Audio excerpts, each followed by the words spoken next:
This is our first annual turkey bowl.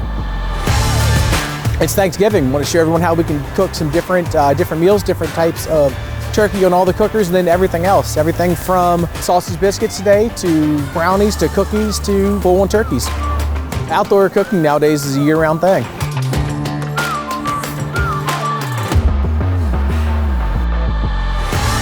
Outside over an open fire over charcoal, or when you get done with the leftover turkey, have it going and we can make some pizzas out of it, flatbreads, just different ways to cook and enjoy food.